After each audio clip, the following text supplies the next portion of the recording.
تو کیا یہ حقیقت ہے کہ بعد کے زمانے میں اللہ رب العزت کے پیارے حبیب کے پردہ فرما لینے کے بعد آپ پہ بڑے مظالم ڈھائے گئے، یہاں تک کہ آپ کو سفر کروایا گیا، ملک بدر ہوئے، مختلف قسم کے جابر حکمران آئے جنہوں نے آپ کو اذیتوں کا نشانہ بنایا؟ یہ حقیقت دیکھیں، بات ہے؟ رسول خدا نے بخاری میں بھی لکھا ہے، مسلم میں بھی لکھا ہے، وصیت فرمائی تھی کہ میرے بعد میرے 12 خلیفہ ہوں گے اور جب تک وہ ہوں گے میرا دین غالب رہے گا۔ علی رضی اللہ تعالیٰ نے خود کا فرمایا کہ میرے ساتھ یہ معاملہ ہوگا کہ میری محبت کرنے والے بھی غلو کریں گے اور مجھ سے نفرت کرنے والے بھی غلو کریں گے۔ حضرت عائشہ رضی اللہ تعالیٰ عنہ ساری زندگی اپنے عمل پر ندامت کرتی رہی، جی جی جی۔ بلکہ عبداللہ ابن عمر رضی اللہ تعالیٰ عنہ سے فرمایا کہ عبداللہ آپ نے مجھے منع کیوں نہیں کیا اس کام سے؟ محمد بن قاسم آیا تھا، وہ یہاں کوئی اسلام کی دفاع کے لیے نہیں آیا تھا، وہ تو آیا تھا ہی ان کو قتل کرنے کے لیے۔ اچھا، حضرت عبداللہ شاہ غازی کو؟ جی جی جی جی، اس کا موجود ہے۔ مفتی صاحب، سب سے پہلے میری اس میں رہنمائی فرمائیے کہ ہم جب کہتے ہیں اہل بیت عظام اور آپ پہ ہمارا سلام پہنچے، تو کیا یہ حقیقت ہے کہ بعد کے زمانے میں اللہ رب العزت کے پیارے حبیب کے پردہ فرما لینے کے بعد آپ پہ بڑے مظالم ڈھائے گئے، یہاں تک کہ آپ کو سفر کروایا گیا، ملک بدر ہوئے، مختلف قسم کے جابر حکمران آئے جنہوں نے آپ کو اذیتوں کا نشانہ بنایا؟ یہ حقیقت بات ہے؟ بسم اللہ الرحمن الرحیم۔ کئی پروگراموں سے یہ بات ہم بار بار دہرا رہے ہیں کہ اہل بیت رضوان اللہ علیہم اجمعین کی محبت ہمارے ایمانوں کا حصہ ہے۔ جو شخص اہل بیت سے نفرت کرتا ہے وہ مسلمان رہ نہیں سکتا، صحیح، وہ مومن رہ نہیں سکتا، اور اگر وہ علی سے نفرت کرتا ہے تو اس کا مسلمان رہنا ممکن ہی نہیں ہے۔ فاطمہ سے نفرت کرتا ہے، حسن سے، حسین سے، رضوان اللہ علیہم اجمعین۔ جہاں تک بات آپ نے یہ کی کہ مظالم اور اس کے بعد ان مظالم کے نتیجے میں ان حضرات کے ساتھ جو کچھ ہوا، یہ ایک حق ہے، ایک سچ ہے جس سے انکار نہیں کیا جا سکتا ہے۔ وجوہات مختلف رہی ہیں۔ حضرت علی رضی اللہ تعالیٰ عنہ کی حکومت، یعنی کہ آپ کی خلافت، خلافت راشدہ ہے، وہ خلافت جس کی اللہ کے نبی ہمیں باقاعدہ بتا کر گئے کہ میرے بعد 30 سال کی خلافت ہوگی، اور پھر 6 مہینے کی خلافت حسن رضی اللہ تعالیٰ عنہ۔ یہ وہ زمانہ رہا ہے کہ جس زمانے میں ہم یہ کہہ سکتے ہیں کہ اہل بیت کو ایک قوت ملی اور آپ ایک طاقت میں تھے، لیکن یہ 6 کے 6 مہینے، 6 کے 6 سال، تقریباً 6 سال بنتے ہیں یہ سب ملا کر، علی اور حسن کی جو بات 6 سال بنتے، یہ پورا زمانہ شورشوں کا تھا، لڑائیوں کا تھا، آپس میں بہت سارے اختلافات کا۔ یعنی ایسے لوگ جو اہل بیت میں سے تھے، یعنی حضرت زبیر رضی اللہ عنہ کے بارے میں حضرت علی رضی فرمایا کانا زبیر منا اہل البیت، زبیر ہمارے اہل بیت میں سے تھا۔ پھر ان کا بیٹا عبداللہ بن زبیر یہ بڑا ہوا تو یہ ہم سے الگ ہو گئے۔ حضرت زبیر رضی اللہ عنہ وہ شخصیت ہے کہ جب حضرت عمر رضی اللہ تعالیٰ عنہ نے 6 آدمیوں کی شورا بنائی تو ان 6 آدمیوں میں سے 3 آدمیوں کے حق میں دستبردار ہوئے، تو حضرت زبیر وہ شخص تھے جو حضرت علی رضی اللہ عنہ کے حق میں دستبردار ہوئے۔ جی جی جی، ٹھیک ہے۔ لیکن اب جب وقت آیا حضرت عثمان رضی اللہ عنہ کے قصاص کا، تو حضرت زبیر رضی اللہ عنہ بھی اس صف میں جا کے کھڑے ہو گئے، ان کی ایک رائے بنی، اور وہ ایک رائے پھر بعد میں عین وقت پر جب حضرت علی رضی اللہ عنہ نے ان کو وہ ساری باتیں یاد دلائی تو زبیر رضی اللہ عنہ تو سرنڈر کر گئے اور وہ چلے گئے، اور جاتے ہوئے راستے میں کسی ظالم نے ان کو شہید کیا۔ حضرت طلحہ رضی اللہ عنہ سرنڈر کر گئے، واپس چلے گئے، شہید ہوئے۔ حضرت عائشہ رضی اللہ تعالیٰ عنہ ساری زندگی اپنے عمل پر ندامت کرتی رہی، بلکہ عبداللہ ابن عمر رضی اللہ عنہ سے فرمایا کہ عبداللہ آپ نے مجھے منع کیوں نہیں کیا اس کام سے؟ تو عبداللہ ابن عمر نے کہا کہ اماں جان میری تو چاہت تھی کہ میں آپ کو منع کروں، لیکن یہ شخص عبداللہ ابن زبیر یہ آپ پر غالب آ گئے۔ عبداللہ ابن زبیر لے کے گئے ان کو، بھانجے تھے نا، بھانجے تھے، وہ لے کر گئے۔ تو یہ وجوہات ہوئی کہ اپنے بھی مختلف وجوہات کی بنا پر آ کر کھڑے ہو گئے۔ پھر وہ لوگ جو آپ کے صف میں کھڑے تھے وہی آپ کے خلاف ہو گئے، علی رضی اللہ عنہ کے خلاف وہ لوگ ہوئے نا، یہ جو خوارج تھے، یہ اکثریت وہ ہے جو شیعان علی ہے۔ ہاں، یہ اکثریت وہ جو شیعان علی ہے، لیکن کیا ہوا کہ بھئی آپ نے ایسا کیوں کر دیا؟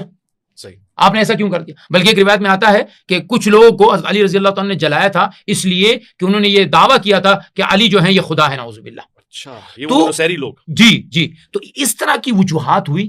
پھر حسن رضی اللہ عنہ نے جب صلح کی تو بہت سارے لوگ آپ کے خلاف ہو گئے، بلکہ بعض روایت تو یہاں تک کہتی ہے، وہ رائے کا اختلاف ہے کہ حسین رضی اللہ عنہ اس صلح کے حق میں نہیں تھے، لیکن وہ تو صرف حق میں نہیں تھے، خاموش ہو کے بیٹھ گئے۔ لیکن کچھ لوگ ایسے جو باقاعدہ شیعان میں سے تھے وہ حسن کے خلاف ہو گئے، بلکہ ایک روایت میں تو آتا ہے کہ آپ کے اوپر حملہ کر کے آپ کو خنجر مارا گیا کہ آپ یہ صلح کی باتیں کیوں کر رہے ہیں۔ تو وجوہات ایسی رہی ہے کہ حضرات اہل بیت. پھر بنو عباس جب اٹھے جی تو یہ اور حضرت علی کی اولاد جو اٹھی تھی یعنی اہل بیت اس لیے اٹھے تھے کہ ہم جو ہے مظالم بنو امیہ کے خلاف ہوں گے. لیکن بنو عباس نے بنو امیہ سے پہلے اہل بیت کو ہی نشانہ بنانا شروع کر دیا. کیوں؟ کیونکہ ان لوگوں کو یہ لگا کہ شاید یہ لوگ جو ہیں وہ ہمارے خلافت کے لیے نقصان بنے. پھر جو لوگ اٹھے یعنی بعض لوگ جو بیچ میں اٹھے ہیں ان میں بھی کچھ لوگ ایسے تھے کہ وہ حضرت علی رضی اللہ عنہ کے بیٹے جو ہے ان کے پاس اپنا حق مانگنے گئے, انہوں نے اس کا بھی انکار کر دیا. تو ظلم یقیناً اہل بیت کے ساتھ رہا ہے اور اسی لیے یہ فاطمین کی جب حکومت آئی ہے تو وہ حکومت بھی ان سخت ترین لوگوں کی تھی کہ جن کے ذہنوں میں تشدد آ گیا تھا, جو عقیدتاً بہت زیادہ مضبوط نہیں رہے تھے اور کافی وقت گزرا تھا.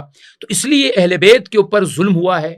اس امت نے اپنے نبی کے اہل بیت کی اس قدر تعظیم نہ کر سکی جو اس امت کو کرنی چاہیے. واضح ہو گیا. بہت ہی اچھا موقف آپ نے اور تحقیقی بنیاد پہ تاریخی بنیادوں پہ پیش کیا. حافظ صاحب میرا یہ سوال ہے, جب ہم بات کر رہے ہیں جیسے مفتی صاحب نے کچھ باتیں سامنے رکھی ہیں, مثلا رائے کا اختلاف بہت سے لوگوں نے کیا. اول الامر سے کیا مراد ہوتا ہے؟ جب کوئی اول الامر ہو تو اس سے اختلاف ہو سکتا ہے عقلی طور پہ. کیا اس معنوں میں اہل بیت علیہ السلام سے لوگوں نے اختلاف کیا اور وہ اختلاف جائز تھا, اس میں اعتراض ہو سکتا ہے؟ بسم اللہ الرحمن الرحیم. پہلے چند باتیں عرض کرنا چاہتا ہوں. جو آپ نے سوال کیا مفتی صاحب سے تو انہوں نے اپنے جواب کے اندر کہی ہیں. پہلی بات تو یہ ہے کہ خوارج جو ہے کسی صورت شیعہ نہیں تھے. اچھا. وہ لوگ تھے جس طرح سے گزشتہ خلفاء کو انہوں نے مانا اور بعد میں جب امیر المومنین خلیفہ بنے اس طرح سے مانا. جس کانسیپٹ میں ہم شیعہ تسلیم کرتے ہیں اس کانسیپٹ سے انہوں نے نہیں مانا تھا, کہ وہ یہ سمجھتے تھے کہ یہ خلیفہ ہوئے ہیں تو ان کی جو ہے اطاعت ہے اور اطاعت واجب ہے اور اس پر عمل کرنا ہے, اور اس طرح سے جس طرح گزشتہ خلفاء تھے ان کی بات کو ماننا ہے. ایک ہی چیز. میں حافظ صاحب یہ نہ سمجھے گا کہ مفتی صاحب کی تائید کر رہا ہوں, لیکن یہ شخص جس نے حضرت علی کا قتل کیا, یہ ابن ملجم, یہ خوارج تھا اور یہ پہلے شیعہ میں تھا؟ نہیں, شیعہ میں نہیں تھا. یہ ساتھ ہونا الگ چیز ہوتی ہے, شیعہ ہونا الگ چیز ہوتی ہے. دیکھیں یہاں پہ دو باتوں عرض کروں, کاٹتا ہوں اسی ایک شیعان علی جب اس موقع پر جب علی رضی اللہ عنہ زندہ ہیں, جب اس وقت شیعہ کا لفظ آتا ہے تو یہ وہ لوگ ہوتے ہیں جو حضرت معاویہ رضی اللہ عنہ اور جنگ جمل میں حضرت علی رضی اللہ عنہ کی لشکر میں کھڑا ہوا جو بھی شخص ہے اس کو شیعان علی کہا جاتا ہے. بس میری وجہ یہ آپ کی وضاحت ہے, ہمارے پاس یہ وضاحت نہیں ہے, کیونکہ امیر المومنین جو خلیفہ بنے تھے تو وہ مسلمانوں کے تمام کے خلیفہ تھے, وہ صرف اپنے شیعوں کے خلیفہ نہیں تھے. بات سر دراصل کانسیپٹ کی. اچھا آپ کہہ رہے ہیں کہ سب کو ہی آنا تھا. سب کو ہی آنا تھا, کیونکہ جن لوگوں نے خلافت کو تسلیم کیا اور وہ سوچ کر تسلیم کیا میں تھا حضرت علی کی رکاب میں, مگر وہ خلافت کے معنوں میں, خلافت کے معنوں میں نہیں تھا. ان کے لشکر میں ہونا اس بات کا قطعاً ثبوت نہیں ہے کہ وہ شیعہ علی ہے. وہ امیر المومنین کو خلیفہ بلا فصل مانتا ہے, وہ امیر المومنین کو معصوم مانتا ہے. وہ اس طرح سے مان رہا تھا جس طرح گزشتہ خلفاء کو مانا گیا اس نے. ٹھیک ہے, اس بات کو آپ سمجھ چکے. دوسری جو یہ خوارج کا معاملہ ہے تو ان کی پیشن گوئی رسول خدا نے کی تھی کہ ایک شخص آیا, رسول خدا مال غنیمت تقسیم کر رہے تھے, تو اس نے جو ہے نا نادیبہ الفاظ کہے, رسول خدا سے کہا کہ اے محمد انصاف کرو انصاف. تو رسول خدا نے کہا کہ میں اللہ کا رسول اگر انصاف نہیں کروں گا تو کون کرے گا. یہ جملہ کہہ کر وہ چلا گیا مسجد کے اندر, نماز پڑھنا شروع کر دی. تو حضرت عمر نے کہا کہ یا رسول اللہ اجازت دے میں اس کی گردن اتاروں. تو رسول خدا نے کہا کہ نہیں, تمہیں اس کا اختیار نہیں ہے. پھر حضرت ابوبکر نے کہا, شاید پہلے حضرت ابوبکر نے کہا یا حضرت عمر نے. تو رسول خدا نے کہا کہ اس شخص کی ایک جماعت نکلے گی جو قرآن بہت اچھا پڑھیں گے, خوبصورت پڑھیں گے, لیکن قرآن ان کے حلق سے نیچے نہیں اترے گا. انہیں وہ قتل کرے گا جو میری جوتیوں کو یا گانٹھ رہا ہے, مطلب وہ سی رہے تھے. تو سب لوگوں نے دیکھا کہ وہ حضرت امیر المومنین علی بن ابی طالب تھے. تو معرفت کے ساتھ خلیفہ خدا کو پہچاننا اور ہے, ساتھ ہونا اور چیز ہوتی ہے. یہاں پر جو دوسری بات کہی مفتی صاحب نے کہ رسول خدا نے فرمایا خلافت 30 سال تک رہے گی. دیکھیں رسول خدا نے بخاری میں بھی لکھا ہے, مسلم میں بھی لکھا ہے, وصیت فرمائی تھی کہ میرے بعد میرے 12 خلیفہ ہوں گے اور جب تک وہ ہوں گے میرا دین غالب رہے گا. تو رسول خدا وصیت کر رہے ہیں 12 کی, پھر یہ بات سے ٹکرا رہی ہے کہ پھر خلافت 30 سال تک رہے گی, پھر ملوکیت آ جائے گی. یہ ساری جو روایتیں ہیں در حقیقت رسول خدا کی باتوں سے ٹکراؤ ہے. رسول خدا نے جب ایک چیز وعدے کر دی, میرے بعد میرے 12 خلیفہ ہوں گے, وہی راشدین ہیں, وہی محتدین ہیں, وہ یعنی امام مہدی تک, پہلے بھی میں عرض کر چکا تھا, اپنی وصیت کو سنا چکے. اب معاملہ کچھ اور ہے. ہمارا جو کانسیپٹ ہے کہ ہم کہتے ہیں کہ خلیفہ وہ ہے جس کی وصیت رسول کرے. تو امیر المومنین علی ابن ابی طالب علیہ الصلوۃ والسلام جب خلیفہ بنے, جو بعد کے معاملات ہوئے اور جس طرح سے مثال یہ جنگیں ہوئیں, تو اس میں تمام کے تمام اہل سنت متفق ہیں کہ ان کے مخالف آنے والے سب لوگ جو ہے وہ حق پر نہیں تھے, بلکہ امیر المومنین کی حق پر ہونے کا اعتراف کرتے ہیں. در حقیقت امیر المومنین عادل امام تھے, یہ جملہ تاریخ کے اندر موجود ہے کہ امیر المومنین نے کہا کہ لوگوں کے ساتھ دنیا کے جو بادشاہ ہیں ان سے جنگ اس لیے کی جاتی ہے کہ وہ عدل قائم نہیں کرتے، میرے ساتھ اس وجہ سے جنگ کی جا رہی ہے کہ عدل کیوں قائم کرتا ہے، کیونکہ جو انہوں نے مساوات کا ایک وہ کیا تھا ان کے نظریے کے اندر، ان کی دور خلافت میں ایک ذرہ حصہ بھی جو ہے نا وہ سلطنت کا نہیں بڑھا. وہ یہ چاہتے تھے کہ جو بھی اسلام میں داخل ہو اس کی روحی تربیت ہو، اس کی اخلاقی تربیت ہو، اس کی یعنی اسے بتایا جائے کہ حقیقی دین اسلام کیا ہے، انسان ہونا کیا ہے، ایک نیک اور اچھا مسلمان ہونا کیا ہے. فقط کلمہ پڑھ لینے سے جو ہے نا وہ انسان میں وہ تبدیلی نہیں آتی، اس کے بعد جو دوسرے مراحل ہیں وہ سب سے زیادہ ضروری ہیں اس کی تربیت کے. آپ کے سوال کی طرف آؤں جو آپ نے کیا کہ اولو الامر کا، میں نے پہلے بھی عرض کیا تھا کہ ہمارے یہاں اللہ رب العالمین نے اولو الامر کی اطاعت، اپنی اطاعت رسول خدا کی اطاعت کے ساتھ یعنی ساتھ رکھی ہے. اطاعت کرو اللہ کی، اس کے رسول کی، اور جو اولو الامر ہیں. آیتیں بہت سی اتری ہیں، نماز بھی ہے، میں نے پہلے بھی عرض کیا تھا کہ نماز کی آیت اتری ہے، پڑھنی کیسے رسول بتائیں گے. تو اسی طرح اولو الامر کے لیے جو آیت اتری ہے، اولو الامر کون ہے یہ بات بتانا رسول خدا کا کام ہے. رسول خدا نے وصیت فرما دی تھی، تو اسی وصیت کی جو ہے آج دیکھ لیں آپ. میں نے پہلے بھی عرض کیا تھا کہ اللہ یہ چاہتا ہے کہ انبیاء کو بھیجنے کا مقصد یہ ہے کہ لیقوم الناس بالقسط، کہ دنیا کے اندر عدل قائم ہو. عدل قائم وہ شخص کر سکتا ہے جس کے پاس علم ہو، جس کے پاس حکمت ہو، جس کے پاس دانائی ہو. ایک چیز میں آپ کی عرض کر دوں، سورہ جمعہ آپ پڑھتے ہیں، هو الذی بعث فی الامیین رسولا منہم یتلو علیہم آیاتہ ویزکیہم ویعلمہم الکتاب والحکمہ وَإِن كَانُوا مِن قَبْلُ لَفِي ضَلَالٍ مُبِينٍ وَآخَرِينَ مِنْهُمْ لَمَّا يَلْحَقُوا بِهِمْ. وہ اللہ وہ ہے جس نے اس رسول کو مبعوث کیا تاکہ لوگوں کو تزکیہ نفس کرے، ان کو آیتیں پڑھ کر سنائے. یہ لوگ پہلے ظلمات میں تھے، اور جو بعد میں آئیں گے ان کی ذمہ داری بھی اللہ کے رسول کی ہے کہ رسول ان کا تزکیہ نفس کرے. رسول خدا جیسی شخصیت دنیا میں آئی ہیں. رسول خدا صلی اللہ علیہ وآلہ وسلم رحمۃ للعالمین ہیں. رسول خدا کے لیے اللہ کہہ رہا ہے کہ یہ معلم بن کر آئے ہیں لوگوں کو تعلیم دینے کے لیے. رسول خدا صلی اللہ علیہ وآلہ وسلم وہ شخصیت ہیں کہ ان کے لیے اللہ نے کہا ان الذین، سورہ فتح کے اندر، ان الذین یبایعونک انما یبایعون اللہ ید اللہ فوق ایدیہم فمن نکث فانما ینکث علی نفسہ. جس نے بھی محمد کے ہاتھ پر ہاتھ رکھا اس نے مجھ اللہ کے ہاتھ پر ہاتھ رکھا. فمن نکث فانما ینکث علی نفسہ. پھر جس نے اس بیت کو توڑا اس نے اپنا نقصان کیا.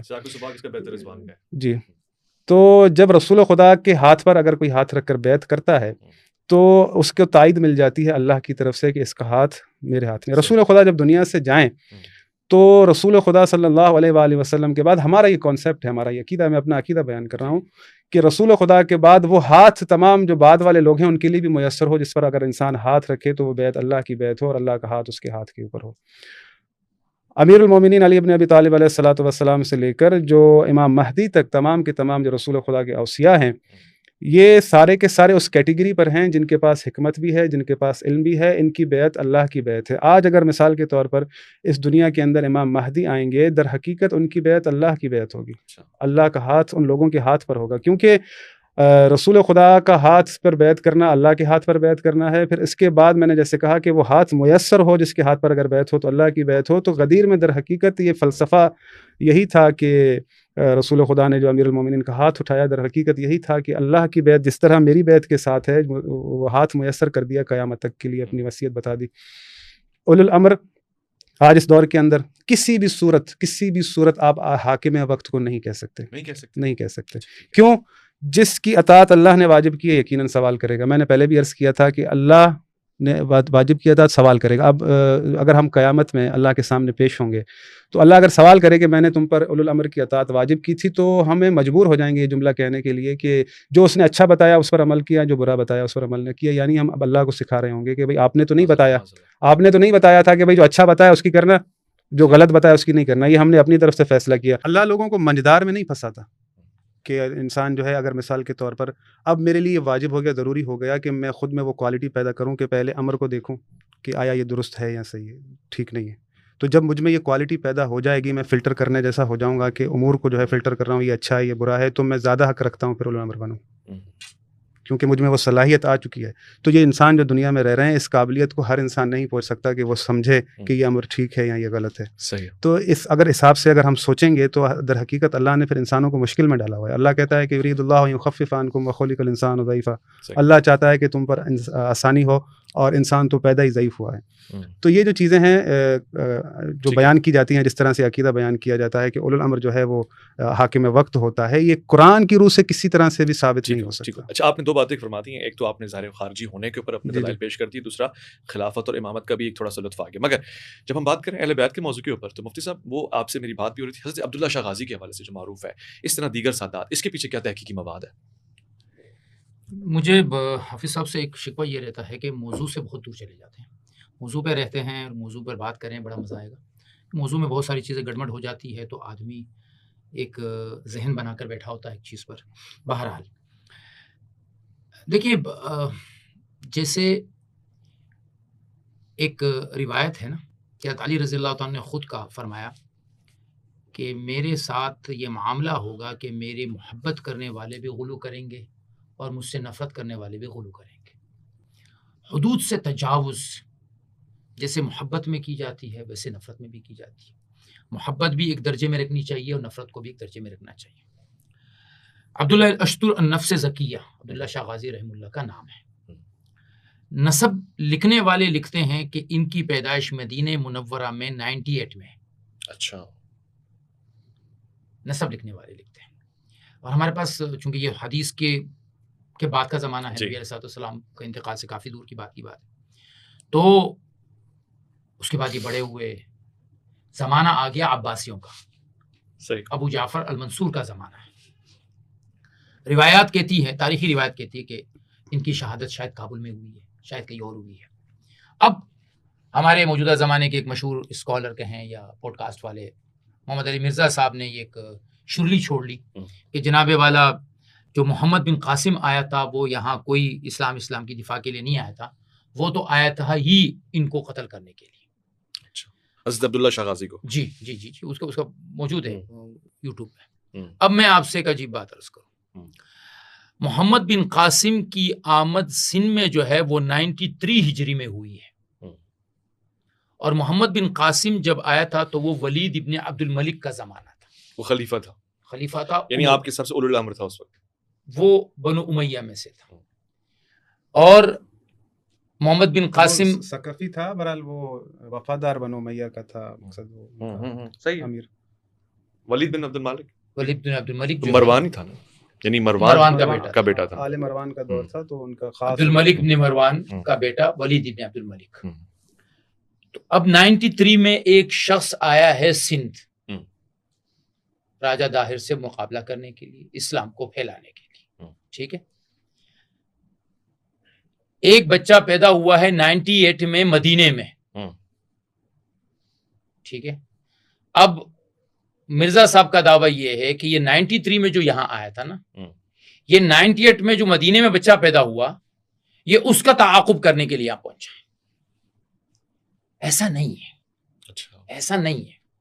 یہ مزار عبداللہ شاہ غازی کے نام سے یا عبداللہ اشتر النفس زکیہ کا ہے یا نہیں ہے، اس سے قطع نظر. اگر یہ ان کا ہے بھی اور ان کو شہید کیا بھی گیا ہے تو یہ حجاج ابن یوسف نے جو محمد ابن قاسم کو یہاں بھیجا تھا، ان محمد بن قاسم کے ہاتھوں تو شہید نہیں ہوئی. اچھا، ٹھیک ہے. باقی اہل بیت باقی آپ کہہ رہے ہیں کہ وہ کابل میں شہید ہوئے. تاریخ ایک یہ بھی کہتی ہے کہ وہ جب ان کے والد صاحب کو بغداد میں قتل کیا، کوفے میں عباسیوں نے، اب یہ عباسی دور شروع ہو چکا ہے. یہ دور اب ابو جعفر منصور کا ہے، جو عباسی خلیفہ ہے اس کا دور ہے. ان کے والد صاحب کو جب شہید کیا گیا تو ان کے جو وفادار لوگ تھے وہ ان کو اٹھا کر لے کر آ گئے کابل. صحیح. تو پھر کابل میں ان کا پیچھا کیا گیا اور کابل میں ان کی شہادت ہوئی. ایک قول یہ ہے کہ ان کی شہادت بصرہ میں ہوئی. اچھا. اب یہاں پر محمد بن قاسم کا آنا جو 93 میں آیا ہے اور ان کی پیدائش مدینے میں 98 میں ہوئی ہے، اس کے اگر یہ 10 سال کے بھی ہوئے تو 108 ہجری ہوا ہے، اور خلافت بنو امیہ سے ہٹ کر اب بنو عباس کے پاس آ چکی ہے. تو لہٰذا عبداللہ شاہ غازی اگر یہ وہ شخص ہیں بھی تو ان کی شہادت اگر ہم مان بھی لیں کہ کسی کے ہاتھوں ہوئی ہے تو وہ کسی عباسی خلیفہ کے ہاتھ ہوئی ہے. اچھا. کسی عباسی خلیفہ کے کسی شخص کے بھیجے ہوئے شخص کے خلاف ہوئی ہے. میری تحقیق یہ کہتی ہے کہ یہ شخص جو عبداللہ شاہ غازی کے نام سے ہے، یہ عبداللہ الاشتر النفس الزکیہ نہیں ہے. اچھا، یہ مزار ہی آپ کا نہیں ہے؟ یہ مزار ان کا نہیں ہے. کوئی اللہ والے ہوں گے، جیسے کراچی سندھ میں جتنے بھی مزارات ہیں، ایک داجل ہے ڈیرہ غازی خان کے پاس، ایک بہت بڑا مزار ہے وہاں پر، اور سہل ابن عدی جو فاتح مکران ہے ان کے بارے میں کہا جاتا ہے کہ یہ ان کا مزار ہے. لیکن میری تحقیق اس کے بارے میں یہ ہے کہ اس جگہ تک حضرت عمر رضی اللہ تعالیٰ کے زمانے میں صحابہ کا پہنچنا ممکن ہی نہیں ہے تاریخی اعتبار سے. البتہ جب محمد بن قاسم آئے تھے، اب محمد بن قاسم کے بعد پھر اسلامی لشکر ملتان کی طرف چلا ہے. اس سے پہلے اسلام تھا یہاں پہ اس خطے میں؟ ایک بھی مسلمان نہیں تھا اس ایریا میں، سکر اور اس طرف کے ایریا میں، سندھ کے ایریا میں، سندھ کے اس ایریا میں میرے علم کے مطابق نہیں ہے. اچھا. اب اس کے بعد جب یہ لشکر چلا ہے ملتان کی طرف، تو ڈیرہ غازی خان ملتان کے ساتھ ہی لگتا ہے.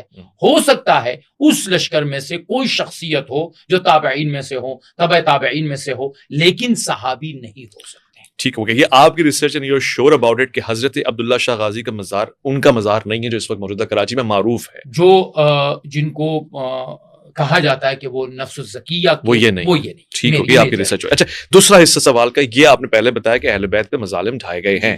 اس سلسلے میں اہل بیت نے ہجرت کی ہے، بہت سارے افراد بکھرے ہیں، دنیا بھر میں گئے ہیں، اور یہ سلسلہ تسلسل کے ساتھ جاری رہا ہے. ٹھیک ہو گیا. علامہ صاحب، سوال کا پہلا حصہ بھی پلٹاؤں گا، دوسرا بھی پلٹاؤں گا. پہلا اس طرح سے پلٹاؤں گا کہ اس کے اوپر اگر آپ کوئی چیز کمنٹ کرنا چاہتے ہیں موسٹ ویلکم، اور دوسرا حصہ اہل بیت پہ ظلم کیے گئے ہیں اور بکھرے ہیں، یہ بھی ذرا بیان فرما دیجیے کہ ایسا کیوں ہوا، وجوہات کیا تھیں، اور پھر اب اس کا کیا موازنہ ہو سکتا ہے. جی، بسم اللہ الرحمن الرحیم. عرض یہ ہے کہ اگر مفتی صاحب خارجیوں کو شیعہ نہ کہتے تو میں شاید موضوع سے نہ ہٹتا، میری مجبوری بن چکی تھی. بہرحال دیکھیں کہ یہ جو مفتی صاحب نے بات کہی کہ محمد بن قاسم اور عبداللہ شاہ غازی، ان میں فرق ہے. محمد بن قاسم جو ہے وہ اموی دور کا ہے، اور جو لشکر بھیجا گیا ہے، کیونکہ روایات موجود ہیں، رسول خدا صلی اللہ علیہ وآلہ وسلم کے زمانے میں سندھ سے کچھ لوگ گئے تھے، رسول خدا صلی اللہ علیہ وآلہ وسلم کے ہاتھ پر ایمان لائے. رسول خدا نے اپنے چند اصحاب کو ان کے ساتھ بھیجا، اور یہاں پر رسول خدا کے زمانے میں ہی توحید کے ماننے والے موجود تھے. علامہ صاحب سے اس روایت کی باقاعدہ تحقیق میں مطلوب بالکل انشاءاللہ. جی، یہاں پر میں یہ نہیں کہہ رہا کہ سارا سندھ مسلمان تھا، میں چند لوگوں کی بات کر رہا. ٹھیک ہے. دوسری بات یہ ہے کہ امام حسین علیہ الصلوۃ والسلام نے بھی یہ کہا تھا کہ میں سندھ جانا چاہتا ہوں، اور رسول خدا صلی اللہ علیہ وآلہ وسلم، یہ تو ہم بچپن میں سنتے تھے اپنے جو اساتذہ ہوتے تھے اسکول کے اور جو مدارس کے، تو رسول خدا نے فرمایا ہے کہ مجھے سندھ کی طرف سے ٹھنڈی ہوائیں آتی ہیں. تو یہ روایتیں موجود ہیں. یہاں پر محمد بن قاسم آیا ہے اموی دور میں، اور اس کے لیے راجہ داہر کے لیے یہ جو نفس زکیہ کے بیٹے ہیں، ان کو جو ہے بھیجا ہے منصور نے قتل کرنے کے لیے، کیونکہ یہ بصرہ میں تھے، ان کے والد وہاں تھے. تو جب عباسی جو ہے اس حکومت کا پلڑا بھاری ہو گیا، وہ جم گئے، تو انہوں نے ہجرت کر کے آئے سندھ کی طرف. تو یہاں پر سندھ میں جو امیر موجود تھا اموی حکومت کا، پھر عباسی حکومت کا بنا، تو وہ شیعت کی طرف راغب تھا، مائل تھا، احترام کرتا تھا، محب اہل بیت تھا.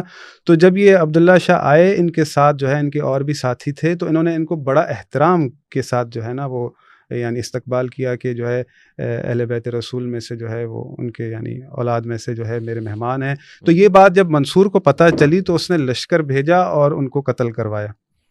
یہ اس طرح سے تاریخ موجود ہے. محمد بن قاسم جو آیا ہے وہ راجہ داہر کا معاملہ جدا ہے. دیکھیں جہاں پر بھی تاریخ کے اندر، کیونکہ جو بھی آپ یزید سے لے کر جو ہے مثال کے طور پر یہ آل مروان ہو گئے ہیں، جو بھی ہیں، انہوں نے کبھی نہیں کہا کہ ہم رسول اللہ کے خلیفہ ہیں یا رسول اللہ نے ہماری وصیت کی ہے. صحیح. یہ لوگ ہمیشہ اس میں رہتے تھے کہ اہل بیت علیہم السلام کے چاہنے والے، اہل بیت علیہم السلام جو رسول خدا کے حقیقی وصی ہیں، ان کے چاہنے والے کہیں جمع نہ ہو، یہ قوت نہ بنے. تو ان کا یہ ہمیشہ مشن رہتا تھا کہ ان کی آواز کو دبایا جائے، ان کے چاہنے والوں کو قتل کیا جائے. آج بھی آپ دیکھ لیں کس طرح سے فلسطین پر ظلم ہو رہا ہے، لیکن حکمران اگر ان کے خلاف کہیں بغاوت ہو جائے تو اس کو کچلنے کے لیے پوری توانائی استعمال کرتے ہیں، لیکن مظلوموں کے ساتھ نہیں ہے. تو یہ اپنے خطرہ جہاں محسوس کرتے تھے، کیونکہ یہ جانتے تھے علم ان کے پاس ہے، قرآن کے مفسرین یہ ہیں، قرآن کا علم ان کے پاس ہے، راسخین فی العلم یہ ہیں، ان کے چاہنے والے جہاں بھی جمع ہوں گے تو ہمارے لیے خطرہ پیدا ہوگا. وہ خطرہ ان کو کئی ہزاروں میل بھی دکھتا تھا تو وہ اپنے طاقت کے استعمال سے اسے ختم کرتے تھے. میں ایک ریلیونٹ سوال پوچھ لوں، آپ کی بات جاری رہے گی تسلسل کے ساتھ. مفتی صاحب اس میں میرے علم میں اضافہ فرمائے گا، یہ بات سچ ہے کہ حضرت سیدنا امام جعفر صادق ہمارا آپ پہ سلام ہو، آپ ظاہر علمی حیثیت سے معروف ہیں، بڑے سارے لوگ آپ کے شاگرد ہیں، امام اعظم امام ابو حنیفہ رحمۃ اللہ علیہ وہ بھی آپ کے شاگرد ہیں اس حوالے سے؟ دیکھیں اس میں یہ بات تاریخی طور پر، کیونکہ یہ دونوں حضرات تو مدینہ منورہ میں تھے، حضرت امام جعفر صادق رحمہ اللہ اور امام باقر رحمہ اللہ یہ مدینہ منورہ میں تھے، تو حضرت امام ابو حنیفہ رحمہ اللہ کوفہ میں تھے. تو اب جو یعنی عمر کے اعتبار سے حضرت امام ابو حنیفہ رحمہ اللہ اور حضرت جعفر صادق رحمہ اللہ تقریباً قریب ہیں. امام باقر سے کچھ روایات کے بارے میں کہ ان سے کچھ روایات لی ہیں، حضرت جعفر صادق رحمہ اللہ سے بھی اگر کچھ روایات لی ہیں. تو میں اس میں ایک بات عرض کروں کہ جو حافظ صاحب نے بات کہی، اہل بیت ہمیشہ سے ہمارا قبلہ رہا ہے. صحیح. پوری امت نے ہمیشہ اہل بیت کو وہ مرتبہ دینے کی، دیکھیں میں خواص کی بات نہیں کر رہا. اچھا، خواص ایک طبقہ جس کو ڈر ہے، جو بات کہہ رہے ہیں نا کہ یہ لوگ حکمران ہو گئے تو ہمارا تو حکمران طبقہ ہٹا لیں. جو عوام کا طبقہ ہے وہ ہمیشہ اہل بیت کے پیچھے دوڑ کے گیا ہے، جمگھٹا بنا کے گیا ہے، اور ان کے لیے اپنے جذبات کا اظہار کر کے گیا ہے. صحیح.